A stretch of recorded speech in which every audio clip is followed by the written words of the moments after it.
She came to restore a 100-year-old workshop for an anonymous client. Then a midnight storm ripped an oak from the earth and opened a hidden staircase. And what she awakened would drag a century of silence into daylight and put her name on every headline. 3 months earlier, Florence Thorne stood in the driveway of a dilapidated workshop house, squinting up at the weathered clapboard siding and sagging roofline.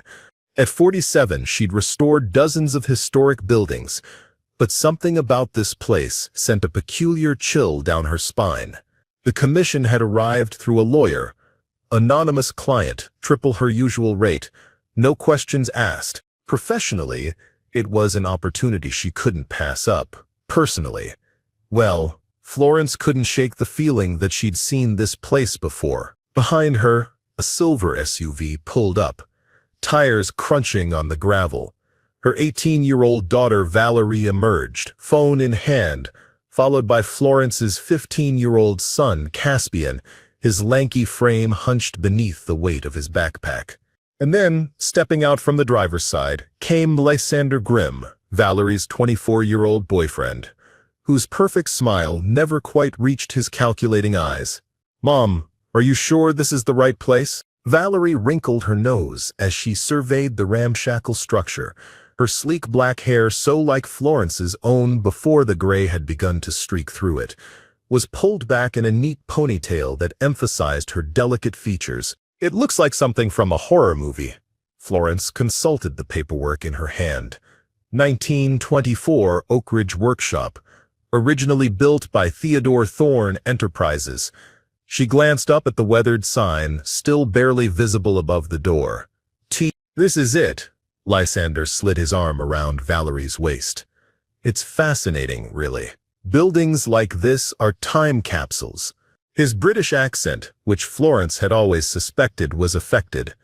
Who knows what treasures might be hidden inside? Florence tried not to frown. Something about the way Lysander looked at buildings, at everything, really, always unsettled her, like he was mentally calculating its value. "Let me take some initial photos," Florence said. "Caspian, can you start measuring the exterior?" "Valerie, there's a clipboard in my bag with the condition assessment forms." "I'll help, Val," Lysander offered. Florence watched them walk away, noting how Lysander's hand rested possessively on the small of her daughter's back. 6 months they'd been dating, after meeting at an antique fair where Valerie was helping Florence with a display of restored architectural elements. Lysander had introduced himself as an antique dealer, specializing in unusual historical artifacts.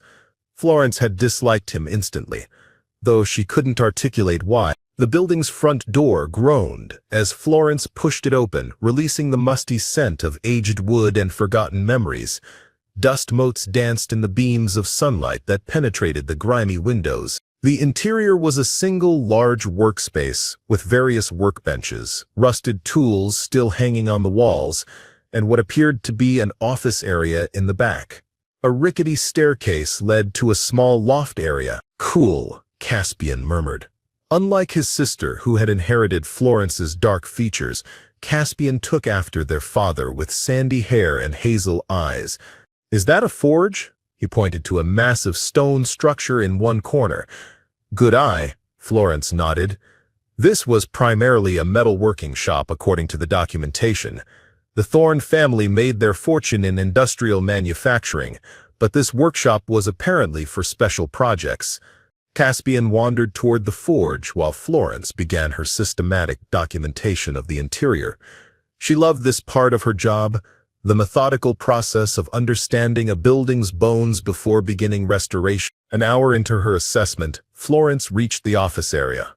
Unlike the rest of the space, which was cluttered with abandoned tools and materials, the office was nearly empty, just a desk with its drawers removed and a bare bookshelf. Someone had cleared it out long ago.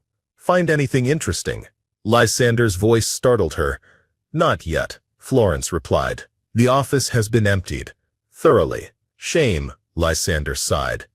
"Often the most valuable items are the paperwork, correspondence, ledgers, that sort of thing. They tell us who used the space, what they made, who they sold it to. He ran his fingers along the empty desk. History is just stories, after all. And stories have value. The way he said value made Florence's skin crawl. "Mom," Caspian's excited voice called from the main room. "Come look at this." Grateful for the interruption, Florence brushed past Lysander and found her son kneeling beside one of the workbenches, examining something he'd pried from a gap in the wall. "What did you find?" she asked. Caspian held up a yellowed piece of paper. It was stuffed into this crack, like someone hid it. It was a child's drawing, done in faded colored pencil. Primitive but recognizable shapes of elephants, lions, and what appeared to be acrobats on a high wire. Across the bottom, in childish scrawl, were the words, "For Papa Thorne, 1926. "A circus drawing," Florence murmured. Theodore Thorne must have had grandchildren who visited the workshop. Lysander appeared over her shoulder. "May I?" He plucked the drawing from her hands, studying it with narrowed eyes. Interesting. 1926 would have been during the golden age of traveling circuses in America. "My great-grandfather would have been running the family business then," Florence said. "Theodore Thorne. I don't know much about him, honestly. My father didn't talk about that side of the family often." "Thorne?" Lysander's head snapped up. "You're a Thorne by blood? I thought it was your married name." "No, I kept my maiden name after the divorce," Florence explained. "My ex-husband is Carmichael." "Fascinating," Lysander murmured. "You should keep this safe. Historical ephemera, especially items related to circuses, can be quite valuable to collectors." The rest of the afternoon passed in routine documentation. Florence took measurements and photographs, noting structural issues and making preliminary restoration plans. Valerie and Caspian helped, though Valerie spent more time texting than working. Lysander hovered, asking questions about the building's history that Florence couldn't answer. "We should head back to town," Florence announced. "We can get rooms at that inn we passed and come back tomorrow. I want to check the foundation more thoroughly, especially around that northwest corner where the settling is the worst." "About that," Lysander said, "I've taken the liberty of making other arrangements. My family owns a vacation property just 20 minutes from here. Plenty of room for everyone, much more comfortable than some quaint but undoubtedly musty inn." Florence opened her mouth to decline, but Valerie jumped in. "Mom, please? Lysander showed me pictures. It's gorgeous, and it has a hot tub." "Sounds better than a motel," Caspian added. Outnumbered, Florence reluctantly agreed. They locked up the workshop and followed Lysander's SUV down increasingly remote country roads until they reached an elegant, modern house nestled among towering pines. The vacation property turned out to be a luxurious 3-bedroom home, with floor-to-ceiling windows overlooking a densely wooded valley. Everything was sleek, expensive, and impersonal, not a family photo or personal touch in sight. "My parents rarely use it," Lysander explained. "They prefer the property in the Hamptons. I come here occasionally when I'm sourcing items in this region." "It's amazing," Valerie breathed. "It's very generous of you," Florence managed. Antique dealing must be more profitable than she'd realized. Or perhaps Lysander had family money. Either way, the disparity between his resources and theirs was just one more thing that made Florence uneasy about his relationship with her daughter. That night, after a dinner of delivered gourmet pizza Lysander knew just the place, Florence sat on the deck watching lightning illuminate the distant hills. The storm was moving in faster than forecast, the wind already whipping the pine branches into a frenzy. Caspian joined her. "This place is intense," he said. "Lysander must be loaded." "Seems that way. Val's really into him," Caspian continued. "Like obsessively into him." "I've noticed," Florence sighed. "What do you think of him?" Caspian considered this. "He's, I don't know, smooth. Too smooth, maybe. Like he's always performing."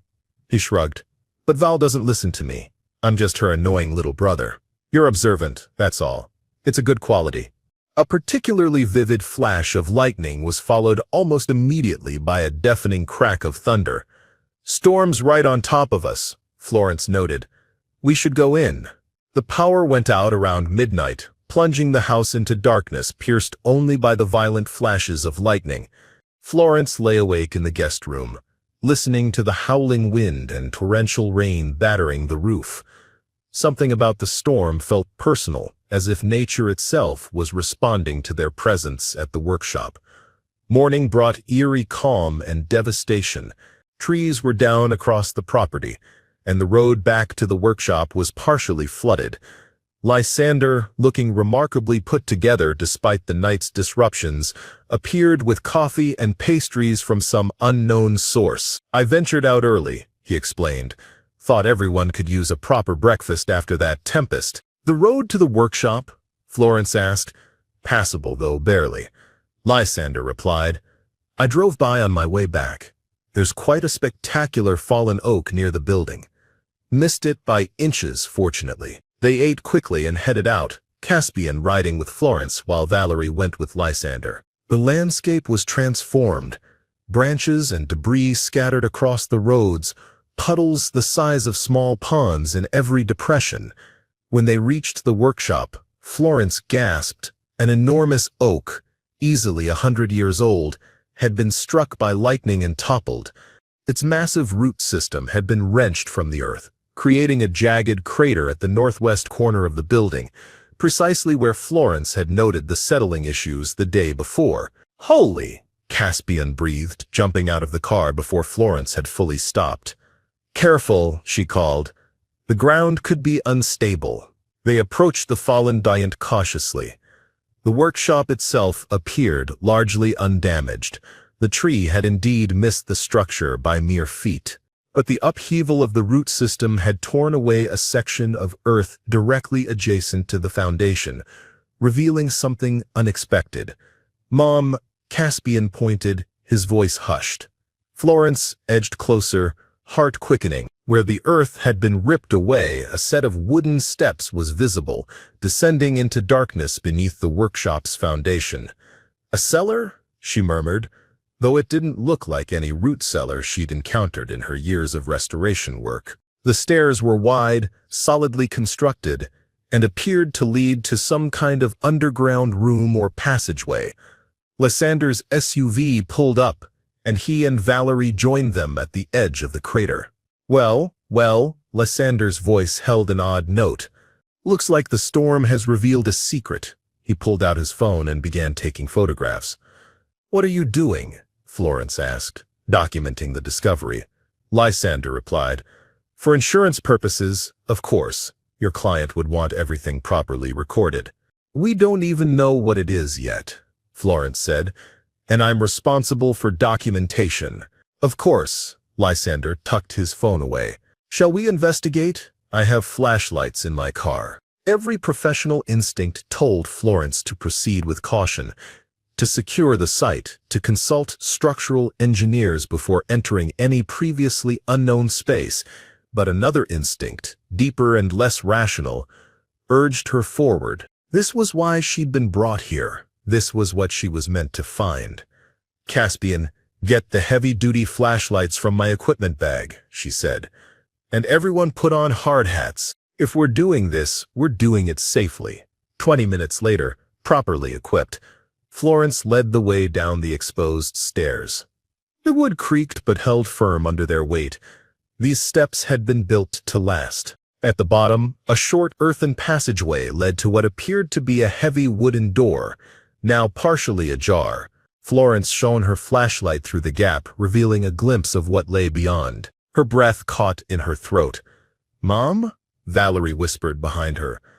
"What is it?" With trembling hands, Florence pushed the door fully open, and their flashlight beams cut through a century of darkness. Before them stretched an underground chamber roughly the size of a basketball court, its ceiling supported by massive timber beams. And within this buried vault was something none of them could have imagined. 3 ornate wooden wagons, their painted surfaces still vibrant despite the decades of darkness. Elaborate scrollwork framed panels depicting exotic animals and daring acrobats. Tarnished brass lanterns hung from decorative hooks. Folded canvas tarps lay in neat piles alongside coiled ropes and wooden stakes. "It's a circus," Florence whispered. "Not just any circus." Lysander stepped forward, his voice taut with an emotion Florence couldn't identify. He directed his light toward the largest wagon, where gold lettering spelled out, "Stellarmain Brothers Traveling Wonder Show, 1926. "The same year as the drawing," Caspian murmured. Florence moved deeper into the chamber, her restoration expert's eye cataloging what she saw.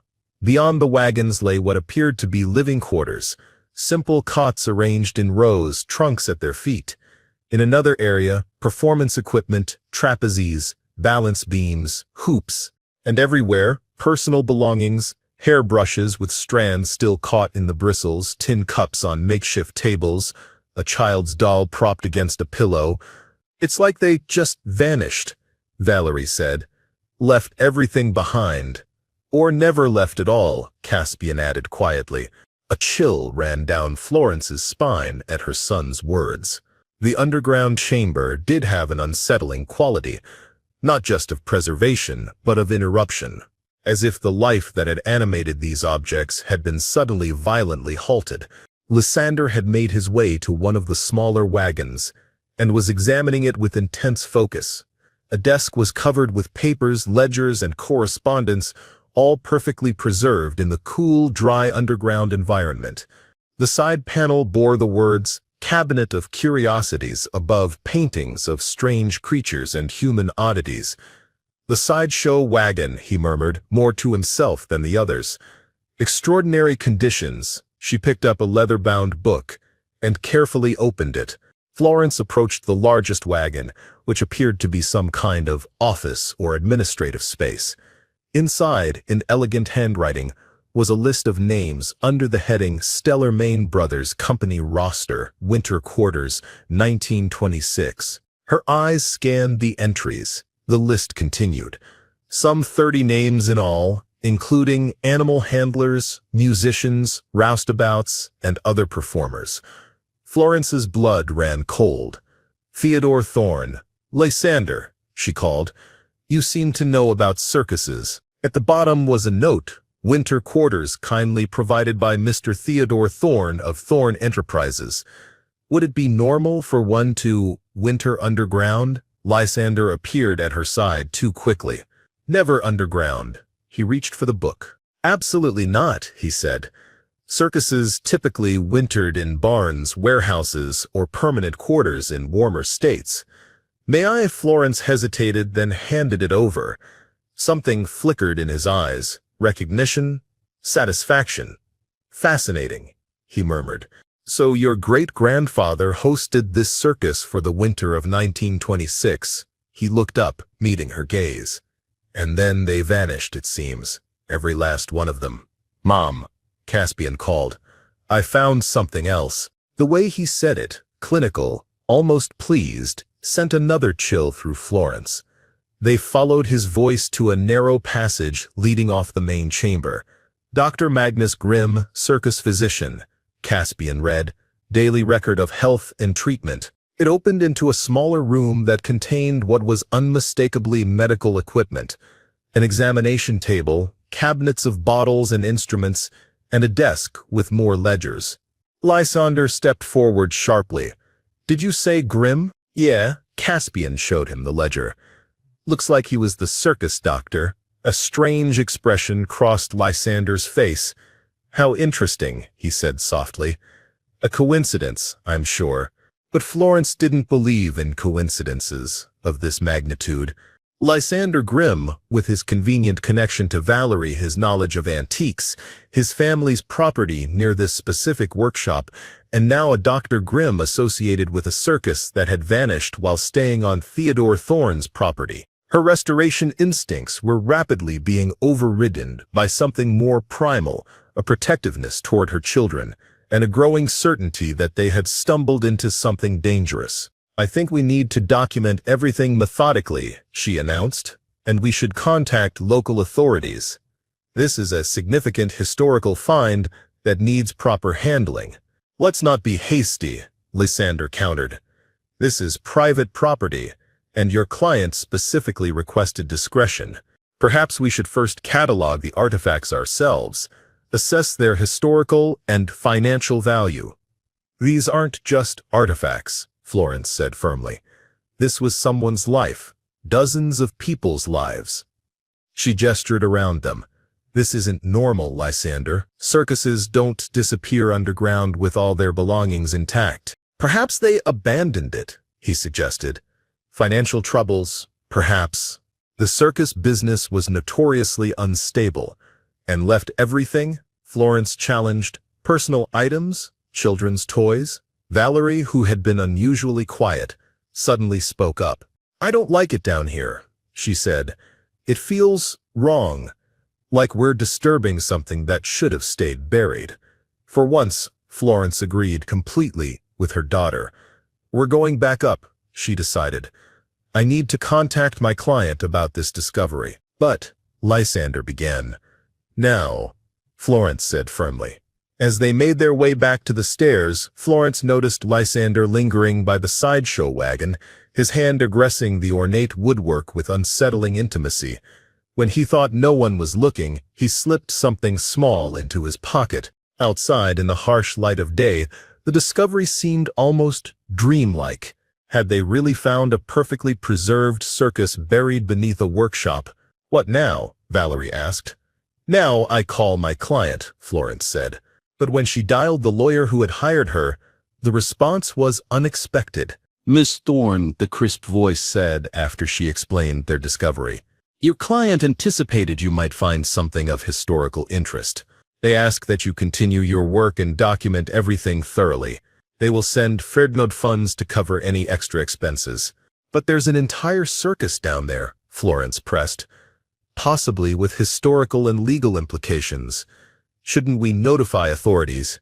Your client prefers discretion at this stage, the lawyer replied. Document everything, secure the site, and proceed with restoration of the workshop above. Further instructions will follow. After hanging up, Florence relayed the conversation to the others, omitting her growing suspicions about the anonymous client's identity and intentions. Perfect, Lysander said. We'll create a proper inventory of everything below. I have contacts in the antique world who specialize in circus memorabilia. They could help assess the historical significance. No outside contacts yet, Florence said firmly. Of course, methodical as always, Florence. They spent the rest of the day securing the site, boarding up the exposed stairway entrance and ensuring the workshop was locked. Florence insisted they all stay at a motel in town rather than returning to Lysander's isolated house, citing the need for reliable internet to research their find. That night, after Valerie and Caspian were asleep in the adjoining room, Florence began searching online for information about the Stellar-Main Brothers Traveling Wonder Show. There wasn't much. A few mentions in digitized newspapers from the 1920s, advertisements for performances in small towns across the Midwest. The last reference she could find was from January 1926, announcing the circus would be wintering in private quarters before resuming their tour in the spring. But the spring tour never happened. After January 1926, the Stellar-Main Brothers circus simply vanished from the historical record. Florence turned her attention to her own family history. Theodore Thorne had been a prominent businessman and industrial magnate in the 1920s. His company had manufactured everything from farm equipment to specialized metalwork for construction projects. He'd been known as a shrewd but fair businessman, a pillar of the community, and a generous donor to local causes. Nothing in his public profile suggested any connection to a traveling circus, let alone any explanation for why one would be buried beneath his workshop. As dawn broke, Florence had made one decision. She needed to visit the local historical society. The Millfield Historical Society occupied a Victorian mansion on the edge of town, its rooms converted into exhibition spaces and archives. Florence arrived when they opened at 9 a.m., having left Caspian and Valerie at the motel with instructions to organize their photos and notes from the previous day. She had deliberately not told Lysander where she was going. The elderly woman at the reception desk looked up as Florence entered, her spectacles magnifying kind blue eyes. "Can I help you, dear?" "I hope so," Florence replied. "I'm researching local history from the 1920s, specifically anything related to the Stellarmain brothers' traveling wonder show. They apparently wintered here in early 1926. The woman's hands stilled on the visitor log she'd been pushing toward Florence. "Stellarmain," she repeated softly. "My goodness, I haven't heard that name in many years. You know about them? I'm Cordelia Ashworth. I've been the Society's librarian for 30 years, but I'm not quite old enough to remember 1926 firsthand. However, my grandmother used to tell stories." She hesitated. "Perhaps you should come with me to the archives." Cordelia led Florence through the museum's main floor, past displays of agricultural tools and photographs of the town's founding families, and down a narrow staircase to a basement level lined with filing cabinets and bookshelves. "We keep our more sensitive materials down here," Cordelia explained. "Not everything makes it into the upstairs exhibits. History isn't always pretty, you know." "I'm beginning to realize that." Cordelia extracted a thin folder labeled Local Legends and Unverified Accounts and placed it on a reading table. "My grandmother was a young woman in 1926, she said. She worked as a seamstress at Madame Beaumont's shop on Main Street. That winter she was commissioned to make repairs to some elaborate costumes, circus costumes." Florence leaned forward eagerly as Cordelia removed several items from the folder. Handwritten notes, a few newspaper clippings, and what appeared to be pages from a personal diary. "The Stellarmain brothers brought their circus to town in November 1925, Cordelia continued. "They performed for 2 weeks to great acclaim. My grandmother attended twice. She said it was magical. Then, instead of moving on as traveling shows typically did, they announced they would winter locally, on property owned by Theodore Thorne. My great-grandfather." Cordelia's eyebrows rose. "Your Thorne? Well, that explains your interest." She studied Florence for a moment, then continued. "According to official records, the circus departed town in early March 1926, leaving behind substantial unpaid debts to local merchants. Theodore Thorne himself made statements to the newspaper about having been deceived by the unscrupulous carnival folk." She pushed forward one of the yellowed newspaper clippings. The headline read, "Circus Skips Town. Local businessmen left to settle accounts." "But your grandmother believed something else happened," Florence prompted. She said, "There was something wrong about the whole affair. The circus folk had become part of the community over those winter months. The acrobats gave lessons to local children. The fortune teller, Magdalena Stellarmain, was known for her generosity despite the troupe's supposedly precarious finances. My grandmother had become friendly with several of the performers while mending their costumes." She tapped another document, a page of handwritten text that appeared to be from a personal diary. "My grandmother wrote that in February several of the circus performers fell mysteriously ill. There were rumors of food poisoning or even a contagious disease. Theodore Thorne announced that he had arranged for quarantine facilities for the affected individuals. Then, almost overnight, the entire circus was gone." "Gone where?" Florence asked. "That's just it," Cordelia said. "No one knew. They simply vanished. But my grandmother—" She lowered her voice. "My grandmother always believed they never left town at all. She said she overheard 2 of Thorne's men talking about sealing it up tight, and no one will ever know." Florence felt a chill run down her spine. The underground chamber they'd discovered, with its preserved wagons and personal belongings, suddenly took on a more sinister aspect. It wasn't a storage facility. It was a tomb. "There's where," Cordelia continued. "Within months of the circus's supposed departure, Theodore Thorne's business expanded dramatically. He acquired new properties, including land that had previously belonged to a Dr. Magnus Grimm, who left town abruptly around the same time." "Grimm? Yes, he was apparently the physician who treated the circus performers when they fell ill. My grandmother's diary mentions him several times. She didn't trust him, said he had eyes like a snake. Florence's mind was racing. Lysander Grimm, the circus physician's surname, couldn't be a coincidence. And Theodore Thorne's sudden prosperity after the circus vanished suggested something far more disturbing than unpaid debts. "There's one more thing you should see," Cordelia said. She withdrew a brittle, brown-edged photograph. This was taken at the Founders' Day celebration in May 1926, just 2 months after the circus supposedly left town. The photograph showed a group of well-dressed men posed on the steps of what appeared to be the town hall. In the center stood a distinguished-looking man with a neatly trimmed beard. Theodore Thorne, Florence assumed. And at his right hand was a tall, thin man with sharp features and deep-set eyes. Dr. Magnus Grimm, Cordelia confirmed. Still very much in town, despite reports of his departure. And look at what he's wearing. Florence peered closer and felt her blood run cold. On Dr. Grimm's lapel was a distinctive pin, an ornate S intertwined with what appeared to be a small star. "The stellar main emblem," Cordelia said quietly. "My grandmother recognized it from the circus costumes she had mended. Dr. Grimm was wearing it like a trophy. Your grandmother believed Theodore Thorne and Dr. Grimm did something to the circus performers. She believed they never left town," Cordelia corrected gently. "And after they disappeared, both Thorne and Grimm prospered considerably." "Or valuable property," Cordelia added meaningfully.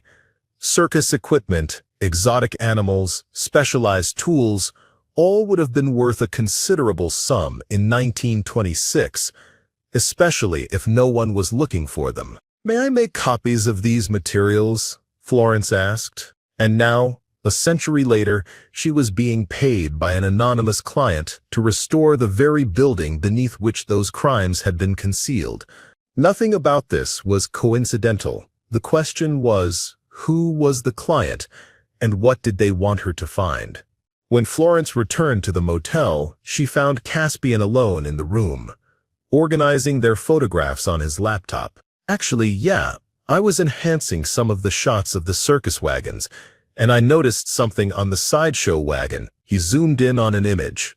"See this panel? Magnus Grimm's continued presence in town, wearing what appeared to be a trophy from the vanished circus." "You think our great-great-grandfather murdered them?" Caspian asked. "I think something terrible happened," Florence replied carefully. "And I think Lysander Grimm knows more than he's telling us. The coincidence is too great. His family name, his interest in antiques, his appearance in our lives just as I received this anonymous commission." "You think he's related to Dr. Grimm from 1926? "I think it's likely," Florence said. "And I think he's been looking for the circus all along." They arrived at the workshop to find Lysander's SUV already parked outside. Florence's heart sank. He'd brought Valerie back here, possibly to search for something specific now that he knew the circus's location. "Stay behind me," she instructed Caspian as they approached the building. "And if anything seems wrong, you run to the car and call 911. Understand?" Caspian nodded, his expression serious beyond his 15 years. The workshop door was unlocked. Inside, Florence could hear voices from the direction of the exposed stairway. Lysander's smooth, cultured tones and Valerie's higher pitch, sounding uncertain. "I just don't understand why we couldn't wait for Mom," Valerie was saying as Florence and Caspian entered. "Your mother is being overly cautious," Lysander replied. "This is a once-in-a-lifetime discovery, Val. Do you have any idea what these artifacts are worth to collectors? We need to document everything before your mother involves bureaucrats who'll tie everything up for years." "Valerie," Florence called, making both of them turn. Lysander was holding a crowbar, and the boards they'd used to secure the underground entrance had been pried away. "Mom!" Valerie looked guilty, but relieved. Lysander wanted to take more detailed photographs of the wagons. "I'm sure he did," Florence said. "Val, come over here, please."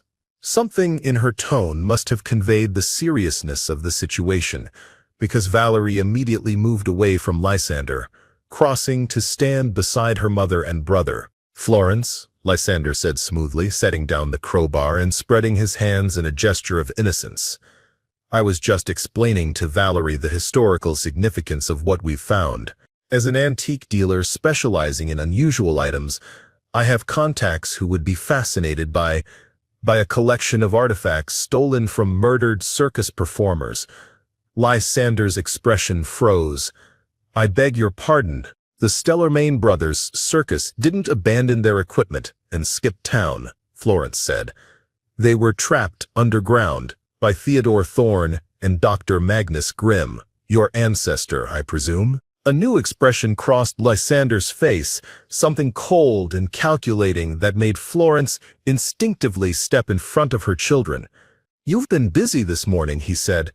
"Finding old gossip at the Historical Society, I assume? How quaint." "How quaint. Mom, what's he talking about?" Valerie whispered. "Your boyfriend has been using you, Val," Florence said, "to get to me, to this commission, to this workshop. His family has been searching for the circus for generations, haven't they, Lysander? The ultimate collection of Stellarmain memorabilia, worth millions to the right buyers." "You have no idea what you're talking about," he said. "The Stellarmain Circus was a second-rate traveling show that fell on hard times and abandoned their equipment." Rachel, a determined journalist, walks into the dimly lit, cluttered office of Victor, an investigative reporter. He looks up, his eyes sharp and guarded. Rachel extends a hand, a folder tucked under her arm. "I'm Rachel. I think I have something you'll want to see." Victor's gaze flickers to the folder, a hint of intrigue replacing his earlier wariness. He gestures to the chair opposite him, a silent invitation. "I'm going to properly document everything we find, and then I'm going to let my client decide what happens next." "I don't think you understand the situation, Florence. My family has been searching for the Stellarmain collection for 3 generations. We've invested considerable resources tracking down every lead, every rumor. When I learned a Thorne descendant had received a commission to restore Theodore's workshop, I knew we were close. So you seduced my daughter to get to me. I befriended Valerie because she provided access," Lysander corrected, as if the distinction mattered. "She's a lovely girl, but ultimately a means to an end." "You bastard," Caspian muttered. Valerie's face had gone white. You used me all this time?" "Don't be dramatic, Val," Lysander said dismissively. "We had fun together, and you could still benefit from all this if your mother would be reasonable." "Get out," Florence said quietly.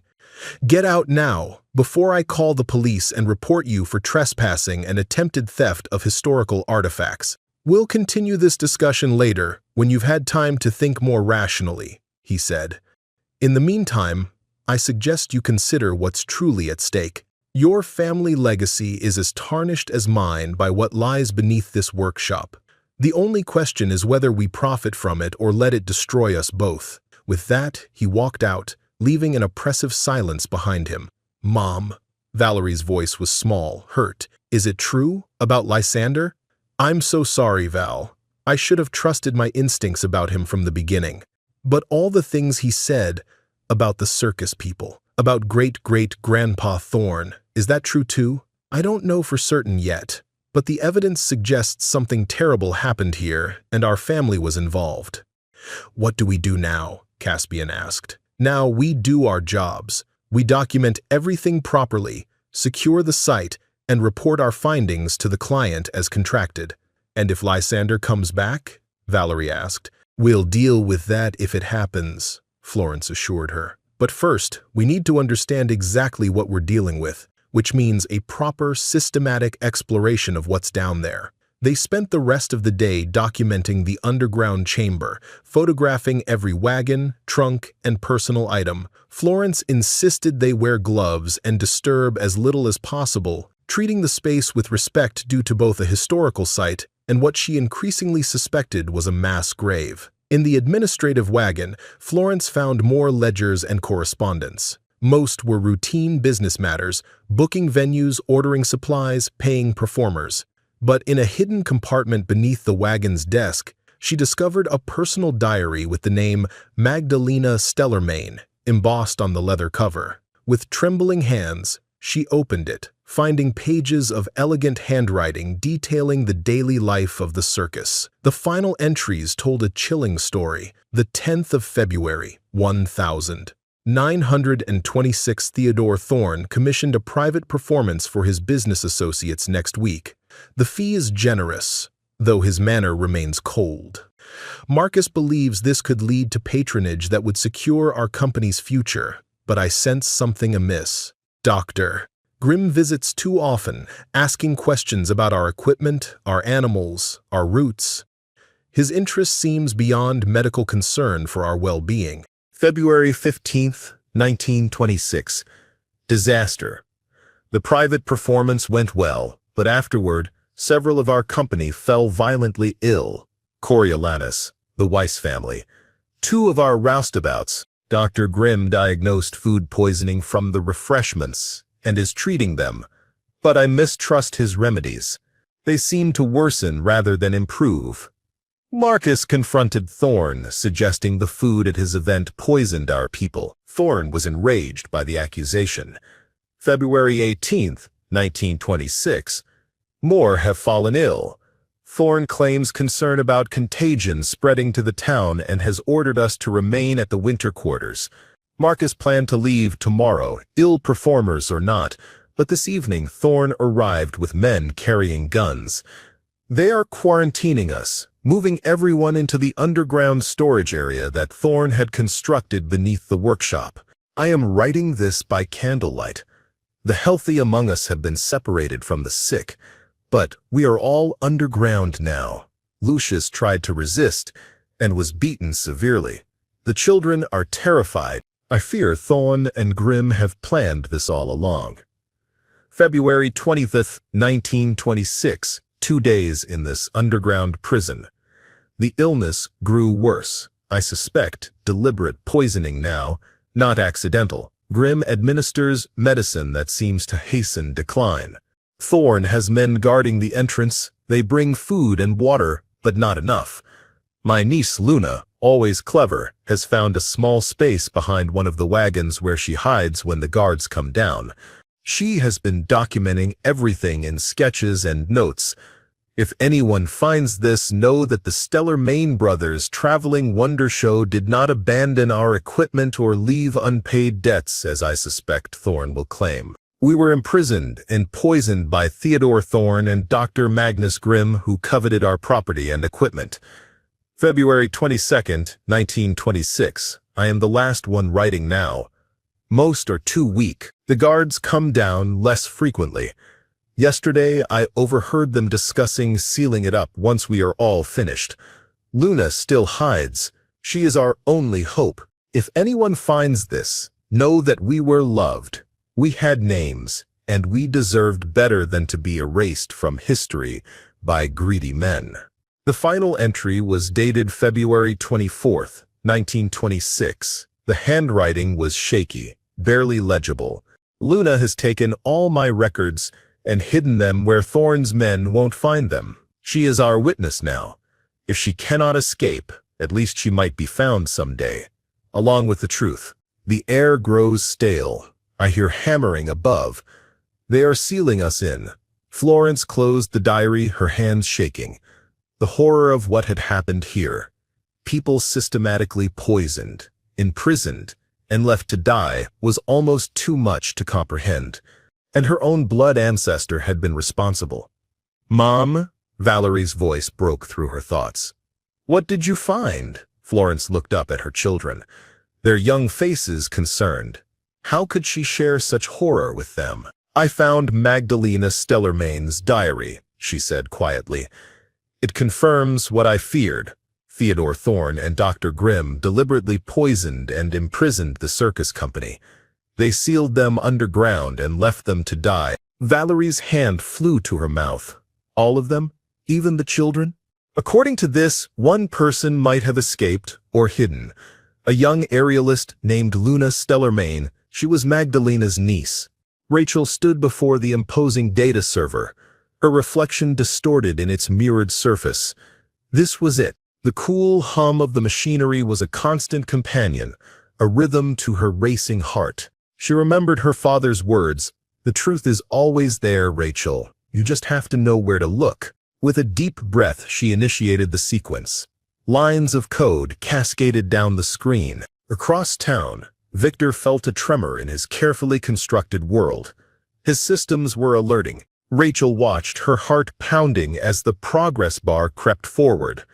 Each percentage point felt like an eternity. Victor knew this signature. It was Rachel's. He clenched his jaw, rage simmering beneath his calm facade. Finally, the screen flashed, displaying the decrypted files. A name stood out, stark against the dark background. Project Chimera. He picked up his phone, his voice a low growl. "Find Rachel, now." Rachel printed the documents, the soft whirring of the printer echoing in the silent room. The truth, finally, in her hands. "Details we can manage," Lysander replied dismissively. "Now, where is Magdalena Stellermain's diary? And any other documentation you've found? Hand it over and perhaps we can still reach an amicable arrangement." "There's nothing amicable about murder, Lysander. Not in 1926, and not now. I had hoped you would be reasonable." He turned to his associates. "Search the chamber, find the children and any documents they've collected." As the men moved to obey, Florence made a split-second decision. She stepped backward toward the far wall of the chamber, drawing attention away from where Valerie and Caspian were hidden. "You're just like him, aren't you?" she called Lysander. "Magnus Grimm, willing to destroy lives for profit. Did your family pass down more than just the search for the circus? Did they pass down the capacity for murder too?" "He salvaged them for science. He stole them," Florence corrected, "after poisoning their owners. My great-grandfather was a medical pioneer who recognized the value of what these carnival charlatans possessed. The Stellermain collection contains medical curiosities and specimens that would have been wasted in the hands of sideshow barkers." While she kept Lysander talking, she noticed movement from the corner of her eye. Caspian was slowly edging toward the stairs, pulling Valerie with him. If they could reach the surface, they could get help. "Property?" Florence repeated incredulously. "These were people, Lysander. They had names, lives, children. Your great-grandfather and mine murdered them and stole everything they had. There's no statute of limitations on understanding that horror." "The past is irrelevant," Lysander snapped. "What matters is the present, and presently you are interfering with property that rightfully belongs to my family." One of Lysander's men called Mr. Grimm. "Someone's been in the sideshow wagon. The specimen cabinet has been opened." Lysander's attention shifted momentarily, giving Caspian and Valerie a few more precious seconds to move toward the stairs. Florence needed to keep Lysander distracted. "You have no idea what you're talking about," he snarled. "Looking for something specific in that wagon, Lysander?" she asked loudly. "Something particularly valuable or particularly incriminating?" "I think I do," Florence pressed. "Luna Stellermain documented everything. Every detail of what your great-grandfather and mine did. She was thorough. Sketches, dates, names, even saved a Stellermain pin, identical to the one Magnus wore after the murders. Where is Luna's evidence?" "Somewhere safe," Florence replied. One of Lysander's men shouted, "There, the kids." Everything happened at once. Lysander lunged for Florence, grabbing her documentation bag. Florence fought to keep hold of the bag, knowing it contained the only evidence of what had truly happened to the Stellermain circus. His men raced toward the stairs where Caspian and Valerie were now running full tilt toward the surface. In the struggle, Lysander shoved Florence hard against one of the support beams. The ancient wood, already weakened by a century of bearing weight, cracked ominously. A shower of dirt and small stones rained down from the ceiling. "The support," Florence gasped. "The whole structure could collapse." Lysander paused. Florence seized the opportunity to wrench her bag free and dashed toward the stairs. Above, she could hear Caspian and Valerie shouting for help. At least they had made it out. But Lysander was quick. He grabbed Florence's ankle as she reached the bottom of the stairs, sending her sprawling. The contents of her bag spilled out, including Magdalena's diary and Luna's metal box. At last, Lysander breathed. Another support beam cracked with a sound like a gunshot. More dirt and debris showered down as the ceiling began to sag in places. Lysander's men were backing toward the stairs, looking nervously at the deteriorating structure.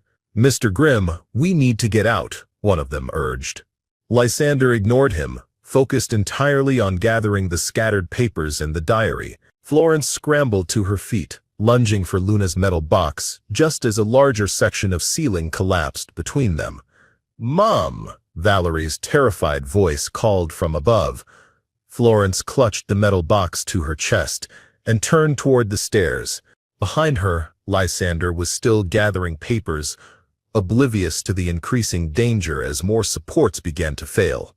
"Lysander, leave it," she shouted. He looked up, his face twisted with obsession. "I've searched too long," he snarled. "I won't leave without—" His words were cut off by a thunderous crack as one of the main support beams gave way completely. A cascade of earth and timbers came down, separating Florence from Lysander. She emerged into the workshop to find Caspian on his phone, calling 911 while Valerie stood at the top of the stairs, reaching for her. "Mom, hurry!" She had no choice but to run for the stairs, the metal box clutched tight against her chest. Florence scrambled up the last few steps just as a final, devastating collapse sent a cloud of dust billowing up from below. The underground chamber, which had preserved its secrets for a century, was sealing itself once more, this time with Lysander Grimm inside. The next hours passed in a blur of emergency vehicles, police questioning, and growing media attention. The collapse of the underground chamber had trapped Lysander and his associates beneath tons of dirt and timber. Rescue crews worked frantically to reach them, while police secured the perimeter and began taking statements. Florence sat with Valerie and Caspian in the back of an ambulance, shock blankets around their shoulders as she recounted their discovery and the confrontation with Lysander. She handed over Luna's metal box and Magdalena's diary to a detective, explaining their historical significance and the evidence they contained of century-old crimes. "So you saying this man, Lysander Grimm, threatened you when you refused to help him steal historical artifacts," the detective clarified. "Yes," Florence confirmed. "He brought those men to intimidate us and take the evidence by force. When we resisted, there was a struggle, and the support beams gave way. And you believe these documents prove that your great-grandfather and Lysander's great-grandfather murdered an entire circus company in 1926. The diary entries are explicit, so are Luna Stellarmane's sketches and notes. There are also bills of sale showing Theodore Thorne and Dr. Magnus Grimm profiting from the circus equipment after the performers were gone. We'll need experts to authenticate these materials, of course, and the underground chamber itself will need proper archaeological investigation once it's stabilized." "What about Lysander?" Valerie asked. The detective's expression softened. "Rescue crews are still working, but I have to be honest, the collapse was extensive. We're doing everything possible, but it may take days to reach them." Florence pulled her children closer, feeling the weight of the day's revelations and dangers. She had discovered a shameful truth about her ancestry and nearly lost her own life and her children's to the same pattern of greed and violence that had claimed the Stellarmane circus a century earlier. "There's one more thing," she told the detective. "I was hired anonymously through a lawyer to restore this workshop. Triple my usual fee with instructions to document everything thoroughly. Now I'm wondering if my client somehow knew what was buried here." "We'll want that lawyer's information," the detective replied. As evening fell, rescue efforts continued under floodlights. The media had arrived in force, drawn by initial reports of historical artifacts and trapped individuals. Florence kept her children away from the cameras, declining all requests for interviews. The police had taken the diary and Luna's evidence for safekeeping, promising to have experts examine them as soon as possible.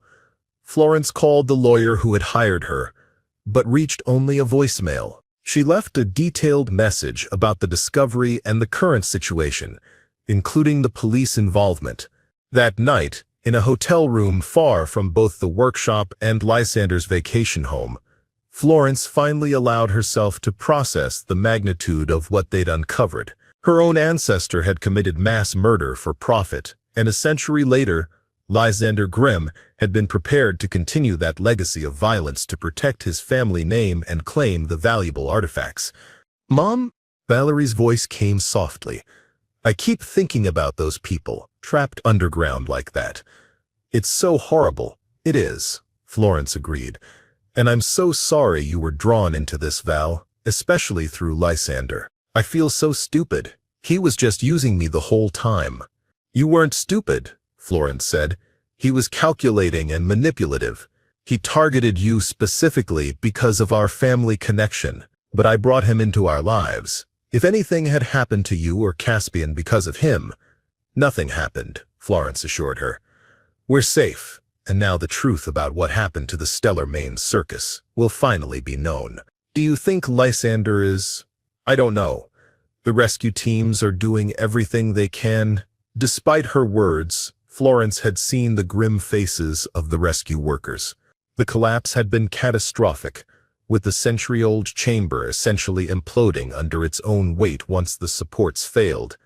If Lysander had survived, it would be miraculous. The next morning brought news. Rescue crews had located one of Lysander's associates, injured but alive in a pocket of space near the stairs. Of Lysander himself and the second man, there was still no sign. The police had been busy overnight as well. The detective who had taken their statements arrived at the hotel with updates. "We've authenticated the diary and some of the other documents," he informed Florence. "Experts confirm they're genuinely from the 1920s. We've also run background on Lysander Grimm." He consulted his notes. "He comes from a wealthy New England family with a private collection of medical artifacts and circus memorabilia. His great-grandfather was indeed Dr. Magnus Grimm, who became a prominent physician after 1926. "And the lawyer who hired me?" Florence asked. "That's where it gets interesting," the detective replied. "The firm exists, but they're very tight-lipped about their client. They've confirmed only that their instructions were to hire you specifically because of your Thorne family connection and your restoration expertise. So someone wanted a Thorne descendant to find what was buried under that workshop," Florence mused. "But who and why?" "There is one lead. The law firm mentioned that their client is elderly and has been searching for information about the Stellarmain Brothers Circus for decades. Apparently, there's a personal connection. A descendant of one of the performers? Someone who escaped?" "Possibly," the detective acknowledged. "We're trying to arrange a meeting through the lawyers. In the meantime, the site has been declared a historical crime scene. Archaeological experts are being brought in to properly excavate what remains of the chamber and document everything." Over the next week, the story of the Stellarmain Brothers Circus and its tragic fate captivated the nation. News outlets ran features on traveling circuses of the 1920s, the vulnerability of such performers to exploitation, and the power of wealthy industrialists like Theodore Thorne to literally bury their crimes. Experts carefully excavated the partially collapsed chamber, recovering more wagons, personal effects, and eventually human remains.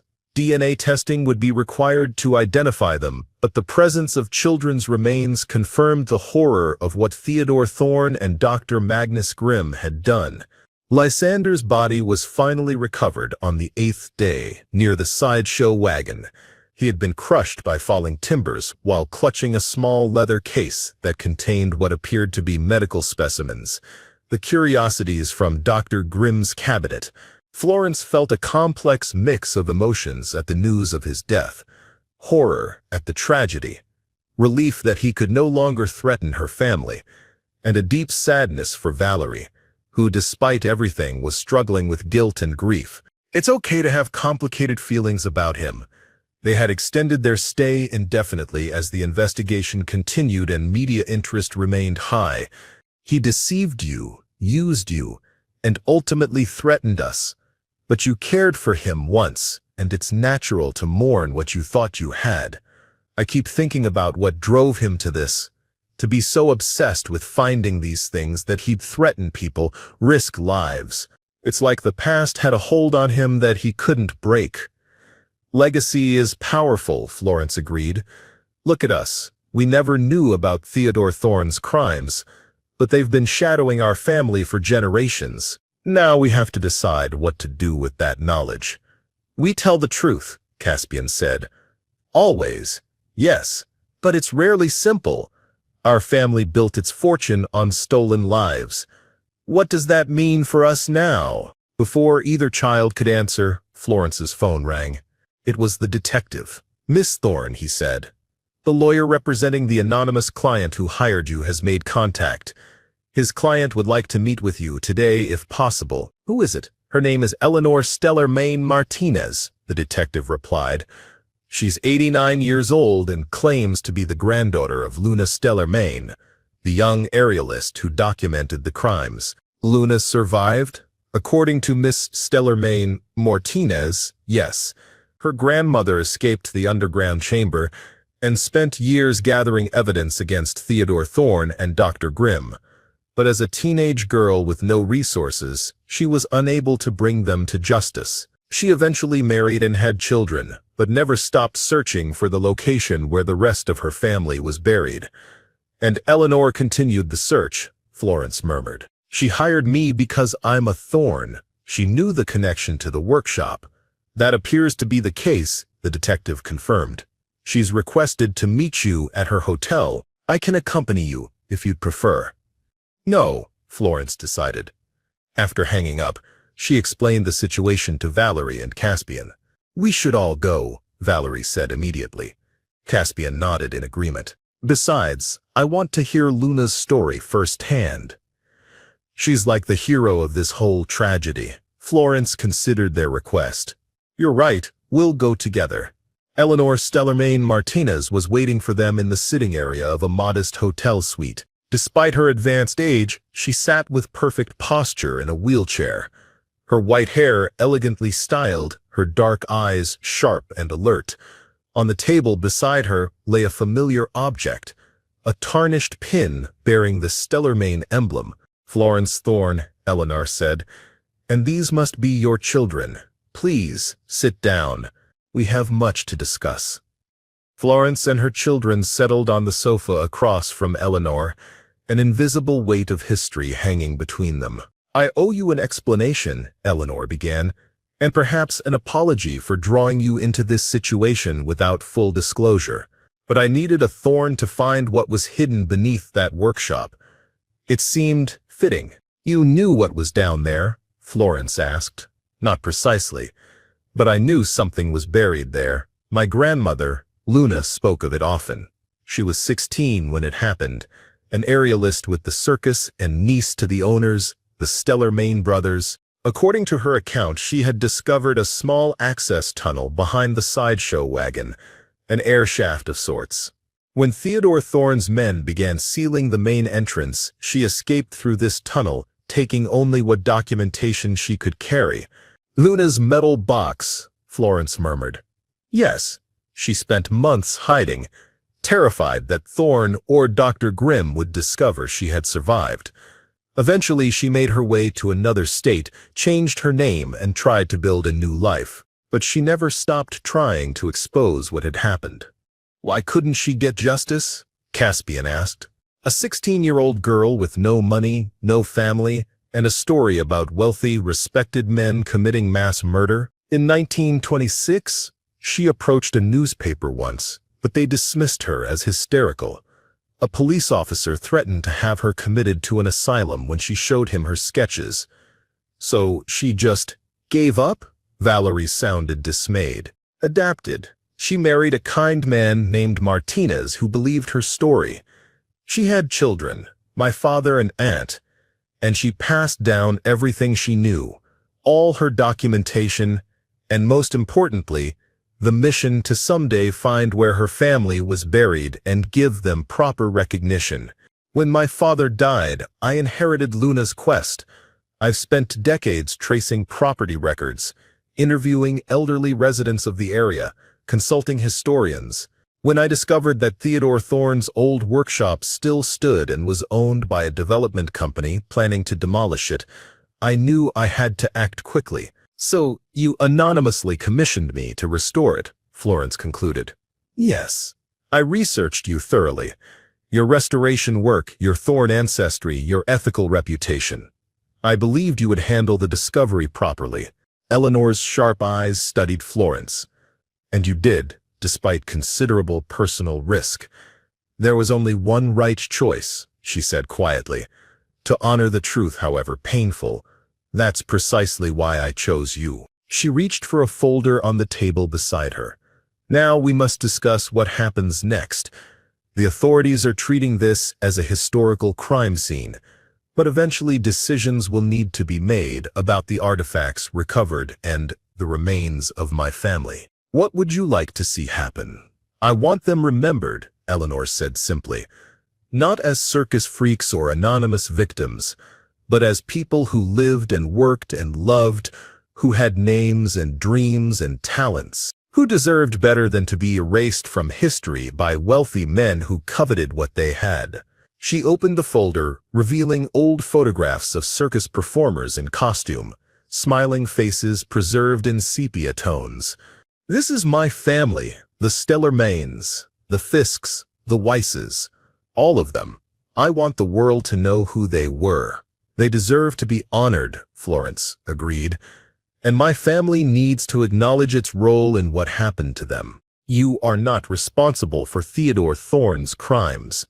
No, Florence acknowledged, but I am responsible for how I respond to learning from them. My family built its wealth on stolen lives. I can't change that history, but I can help ensure it's truthfully told. They talked for hours, Eleanor sharing Luna's stories of circus life, the personalities of the performers, the dreams they had held. Florence, Valerie, and Caspian listened, absorbing the human reality behind the tragedy they had uncovered. By the time they left, a plan had begun to take shape.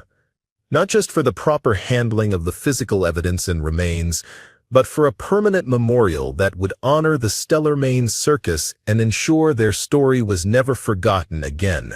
In the weeks that followed, the legal battles began. Lysander's family emerged from the shadows, represented by high-powered attorneys who sought to claim ownership of the circus artifacts as historical collectibles rightfully purchased by Dr. Magnus Grimm. They attempted to discredit Magdalena's diary and Luna's documentation as fabrications, even as archaeological evidence from the chamber supported the account of imprisonment and death. Florence found herself at the center of a storm of depositions, hearings, and media scrutiny. Theodore Thorne's reputation was posthumously dismantled as historians re-examined his sudden prosperity in 1926. Business holdings that had benefited from his crimes, including Florence's modest inheritance, came under ethical scrutiny. Through it all, Florence stood firm in her commitment to the truth. When offered a settlement by the Grimm family lawyers, a substantial sum in exchange for her silence, she refused. When distant Thorne relatives urged her to protect the family name, she declined. When media outlets offered exclusive rights to her story, she redirected them to the facts about the Stellarmanes circus themselves. "Mom, are you sure about this?" Valerie asked. "The Grimm lawyers are saying you could be liable for defamation of historical figures." "They're bluffing," Florence replied calmly. Caspian, who had become increasingly interested in forensic archaeology during the investigation, looked up from his laptop. "The university team says they've identified all the remains now. DNA matching with Eleanor's samples confirmed it. They were all there, everyone on Magdalena's company roster." Florence nodded. "Then it's time for the next phase." The next phase was Florence's proposal for the workshop site, a permanent memorial garden that would honor each member of the Stellar Main Brothers' traveling wonder show. She had been working with Eleanor and a team of designers to create a space that would tell the circus's story, display salvaged artifacts in a respectful manner, and provide a final resting place for the remains of those who had died. The proposal met with resistance from multiple quarters: the property developers who owned the land, historical preservation committees who wanted the workshop itself maintained, and the Grimm family, who continued to fight for possession of the circus artifacts. But Florence was resolute, and public opinion was firmly on the side of honoring the victims. In a pivotal court hearing, Florence took the stand to explain her vision for the memorial. Across the courtroom sat representatives of the Grimm family, their expressions cold and calculating, so reminiscent of Lysander that Florence felt a chill. "Mrs. Thorne," the prosecutor began, "please explain to the court why you believe the workshop should be removed and replaced with this memorial garden." Florence took a deep breath. "The workshop was built by Theodore Thorne, my great-grandfather, and was used to conceal his crimes. It stands as a monument to murder and theft. And you're willing to fund this memorial yourself?" "Yes," Florence confirmed. "The Stellar Main Brothers Circus and their performers deserve to be remembered, not hidden away beneath a building that represents their imprisonment.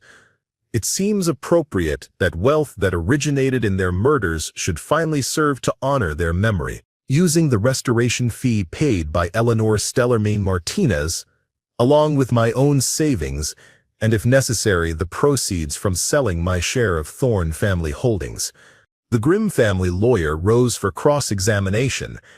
"Mrs. Thorne, isn't it true that your proposal would permanently deny the public access to valuable historical artifacts, items that could be better preserved and displayed in a proper museum setting?"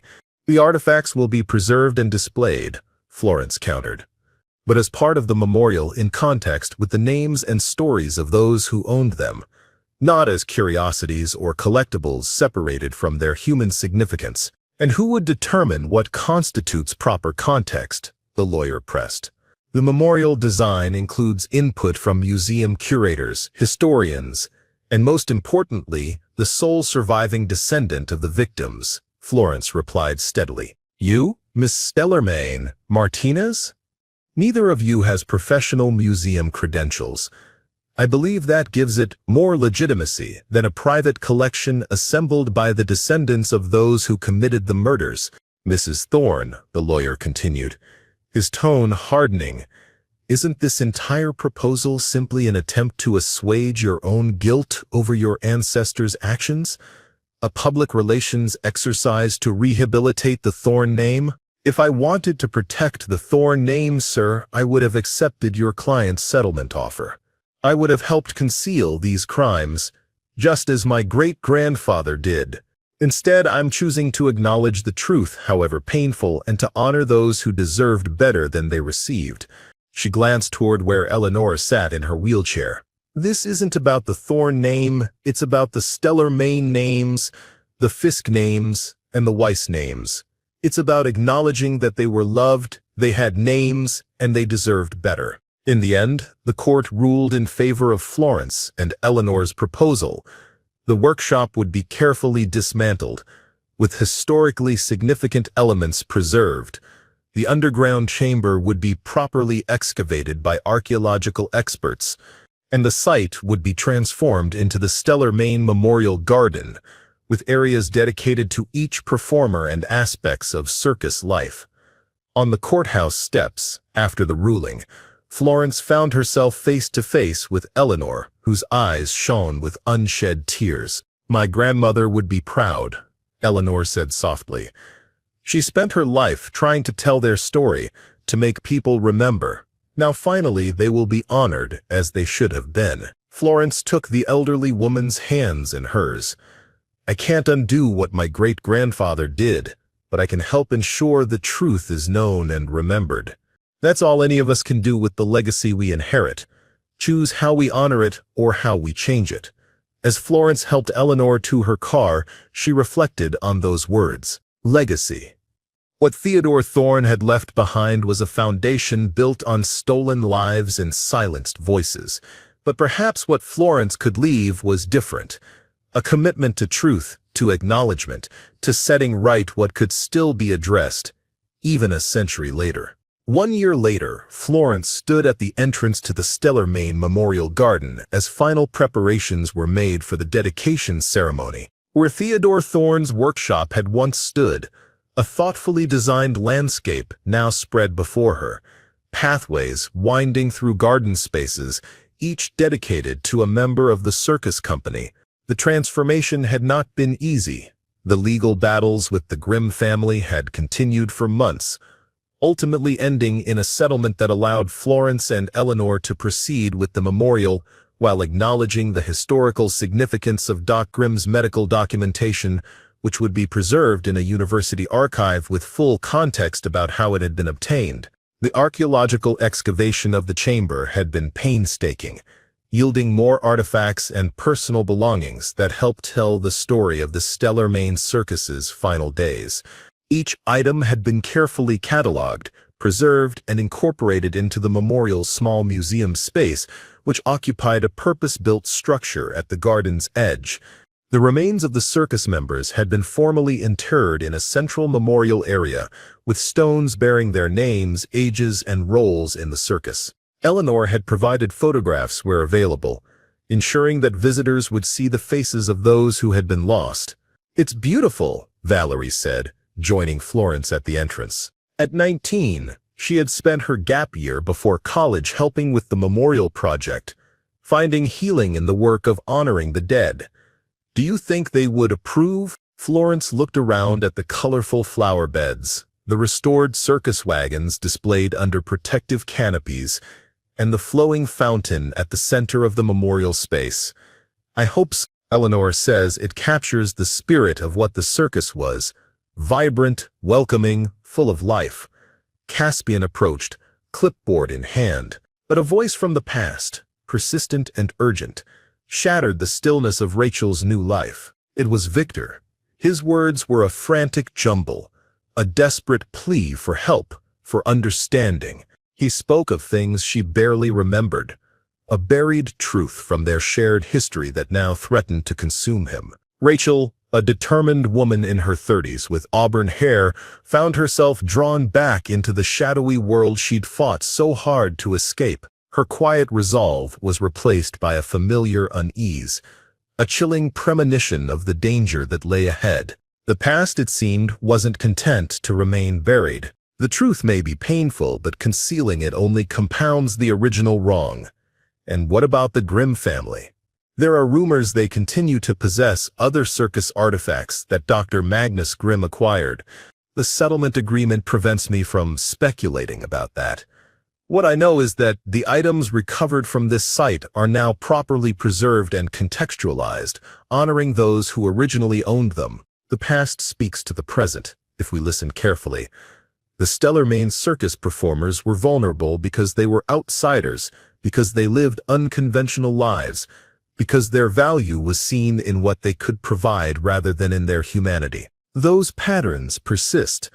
Perhaps by acknowledging historical injustices honestly, we become more attentive to similar patterns in our own time.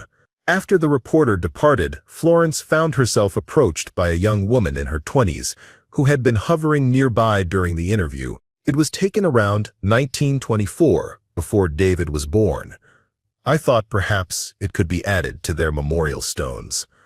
"Thank you," Florence said, emotion tightening her throat. "This will be a precious addition to their memorial." Throughout the afternoon, similar encounters occurred. Descendants of circus performers or circus families coming forward with stories, photographs, or simply gratitude that the Stellar-Main Company was finally being honored. Valerie and Caspian were helping staff close the museum space for the night. Florence found herself alone in the central memorial area. As dusk fell, solar-powered lights along the pathways gradually illuminated, creating a gentle, dreamlike atmosphere. Florence looked up to see Eleanor being wheeled toward her, a bouquet of white roses in her lap. Despite having attended the entire dedication ceremony earlier, The elderly woman had returned, drawn back to this place of culmination. "I wanted to see it at twilight," Eleanor explained. "My grandmother Luna said the circus was most magical at this hour, when the lanterns were just lit, when the ordinary world faded and the wonder began." Together, they watched as the memorial garden transformed in the gathering darkness. The pathway lights created pools of gentle illumination. The restored circus wagons, their colors muted by dusk, took on an otherworldly quality. Eleanor placed the white roses at the base of the stone. "For you, grandmother," she said softly. As if in response to her words, a light snow began to fall. The first of the season, delicate flakes drifting down to dust the memorial garden in white.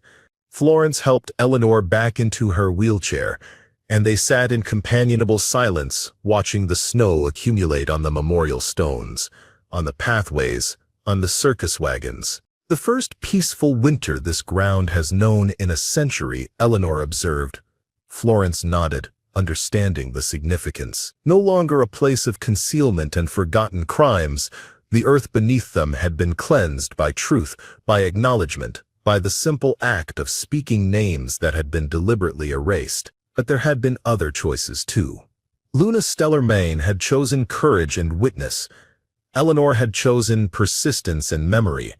And Florence had chosen truth and acknowledgement, even at personal cost. "Mom," Caspian approached, "Valerie and I were thinking maybe we could make this an annual tradition, coming here on the dedication day no matter where we all end up in the future."